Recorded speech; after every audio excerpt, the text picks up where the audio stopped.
6 ವರ್ಷಗಳ ಹಿಂದಿನ ರಕ್ತಸಿಕ್ತ ಅಧ್ಯಾಯಕ್ಕೆ ಈಗ ಮತ್ತೆ ಕಿಚ್ಚು ಹೊತ್ತಿಕೊಳ್ಳುತ್ತಿದೆ.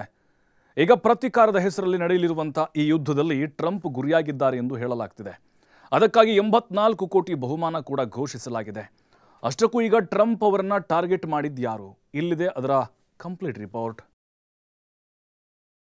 ಒಂದು ಡೆಡ್ ಬಾಡಿ, ಕೋಟಿ ಕೋಟಿ ಬಂಪರ್.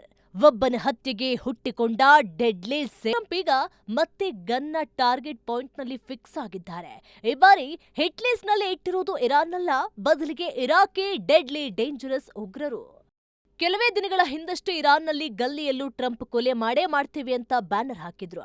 ಅಷ್ಟೇ ಅಲ್ಲ, ಕೋಟಿ ಕೋಟಿ ರೂಪಾಯಿ ಬಹುಮಾನ, ಸೈಟು, ಉದ್ಯೋಗ ಎಲ್ಲಾ ಕೊಡ್ತೇವೆ ಅಂತ ಹೇಳಿತ್ತು. ಇದೆಲ್ಲದರ ಜೊತೆಗೆ 13 ಜನರ ಟಾರ್ಗೆಟ್ ಲಿಸ್ಟ್ ಅನ್ನು ಕೂಡ ಜಗತ್ತಿನ ಮುಂದೆ ಇಟ್ಟು ಟ್ರಂಪ್ ಅನ್ನ ಸುಮ್ಮನೆ ಬಿಡೋಲ್ಲ ಅಂತ ಹೇಳಿತ್ತು.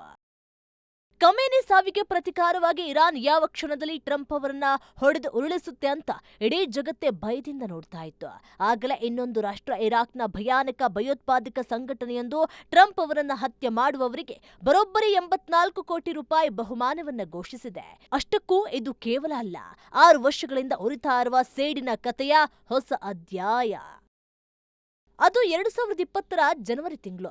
ಆಗ ಅಮೆರಿಕದ ಅಧ್ಯಕ್ಷರಾಗಿದ್ದ ಡೊನಾಲ್ಡ್ ಟ್ರಂಪ್ ಅವರ ನೇರ ಆದೇಶದ ಮೇರೆಗೆ ಬಾಗ್ದಾದ್ ಅಂತಾರಾಷ್ಟ್ರೀಯ ವಿಮಾನ ನಿಲ್ದಾಣದ ಬಳಿ ಅಮೆರಿಕದ ಸೇನೆ ಡ್ರೋನ್ ದಾಳಿ ನಡೆಸಿತ್ತು. ಆ ದಾಳಿಯಲ್ಲಿ ಇರಾನ್ನ ಪ್ರಭಾವಿ ಸೇನಾ ಕಮಾಂಡರ್ ಕಾಸಿಂ ಸುಲೈಮಾನಿ ಮತ್ತು ಇರಾಕಿನ ಶಿಯಾ ಮಿಲಿಷಿಯಾದ ಪ್ರಮುಖ ನಾಯಕ ಅಬು ಮಹಿದಿ ಅಲ್ ಮಹಂದಿಸ್ ಮೃತಪಟ್ಟಿದ್ರು. ಈ ಘಟನೆ ಮಧ್ಯಪ್ರಾಚ್ಯದಲ್ಲಿ ಭಾರಿ ಉದ್ವಿಗ್ನತೆಯನ್ನು ಸೃಷ್ಟಿ ಮಾಡಿತ್ತು ಮತ್ತು ಅಮೆರಿಕ ಇರಾನ್ ಸಂಬಂಧಗಳನ್ನ ತೀವ್ರ ಸಂಕಷ್ಟಕ್ಕೆ.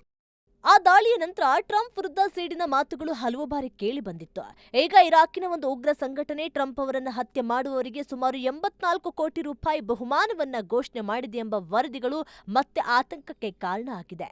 ಈ ಘೋಷಣೆ ಜಾಗತಿಕ ಭದ್ರತಾ ವಲಯದಲ್ಲಿ ಹೊಸ ಚರ್ಚೆಗೆ ಕಾರಣ ಆಗಿದ್ದು, ಅಮೆರಿಕದ ಗುಪ್ತಚರ ಸಂಸ್ಥೆಗಳು ಟ್ರಂಪ್ ಸುತ್ತಲೂ ಇರುವ ಸುರಕ್ಷತಾ ಕ್ರಮವನ್ನ ಇನ್ನಷ್ಟು ಭದ್ರಪಡಿಸಲಾಗಿದೆ.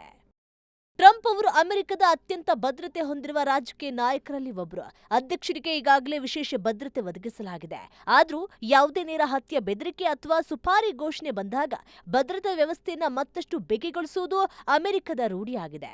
ಆದರೆ ಈ ಬಾರಿ ನಿರ್ಲಕ್ಷ್ಯ ಮಾಡುವಂಥ ಮಾತೇ ಇಲ್ಲ. ಹಾಗೇನಾದ್ರೂ ಮಾಡಿದ್ದೇ ಆದಲ್ಲಿ ಟ್ರಂಪ್ ಅಲ್ಲೇ ಹೆಣವಾಗಿ ಬೀಳೋದು ಗ್ಯಾರಂಟಿ. ಆದಾಗ್ಯೂ ಇಂತಹ ಬಹುಮಾನ ಘೋಷಣೆ ಕೇಳಿ ಯಾರಾದ್ರೂ ಕೊಲೆ ಮಾಡಬಹುದು ಅಂತ ಹೇಳೋದು ಸಾಧ್ಯ ಇಲ್ಲ. ಕೆಲ ಸಂದರ್ಭಗಳಲ್ಲಿ ಉಗ್ರ ಸಂಘಟನೆಗಳು ಪ್ರಚಾರ, ಬೆದರಿಕೆ ಮತ್ತು ತಮ್ಮ ಬೆಂಬಲಿಗರನ್ನ ಪ್ರಚೋದಿಸಲು ಇಂತಹ ಹೇಳಿಕೆಗಳನ್ನ ನೀಡ್ತೇವೆ. ಆದರೆ ಭದ್ರತಾ ಸಂಸ್ಥೆಗಳು ಇಂತಹ ಬೆದರಿಕೆಗಳನ್ನ ಎಂದಿಗೂ ಲಘುವಾಗಿ ಪರಿಗಣಿಸೋದಿಲ್ಲ. ಸಂಭವನೀಯ ಅಪಾಯವನ್ನ ಗಮನದಲ್ಲಿಟ್ಟುಕೊಂಡು ಬೇಕಾಗಿರುವ ಮುನ್ನೆಚ್ಚರಿಕೆ ಕ್ರಮಗಳನ್ನ ತೆಗೆದುಕೊಳ್ಳುತ್ತೆ. ಈಗಲೂ ಟ್ರಂಪ್ ಸುತ್ತ ಅಂತಹ ಭದ್ರತೆಯನ್ನ ನೋಡಬಹುದು. ಮಧ್ಯಪ್ರಾಚ್ಯದ ರಾಜಕೀಯ ಸಂಘರ್ಷ, ಅಮೆರಿಕದ ವಿದೇಶಾಂಗ ನೀತಿ ಮತ್ತು ಭಯೋತ್ಪಾದನಾ ಸಂಘಟನೆಗಳ ಚಟುವಟಿಕೆಗಳು ಇನ್ನೂ ಜಾಗತಿಕ ಭದ್ರತೆಗೆ ದೊಡ್ಡ ಸವಾಲಾಗಿದೆ. ಟ್ರಂಪ್ ವಿರುದ್ಧದ ಹೊಸ ಬೆದರಿಕೆ 6 ವರ್ಷಗಳ ಹಿಂದಿನ ಘಟನೆಯ ಪ್ರತಿಧ್ವನಿಯೇ ಎಂಬ ಪ್ರಶ್ನೆ ಮತ್ತೆ ಕೇಳಿಬರ್ತಾ ಇದೆ. ಈ ಬೆಳವಣಿಗೆಗಳು ಮುಂದಿನ ದಿನಗಳಲ್ಲಿ ಯಾವ ತಿರುವನ್ನ ಪಡೆಯುತ್ತೆ ಅನ್ನೋದೇ ಸದ್ಯಕ್ಕೆ ಎಲ್ಲರ ಕುತೂಹಲಕ್ಕೆ ಕಾರಣ.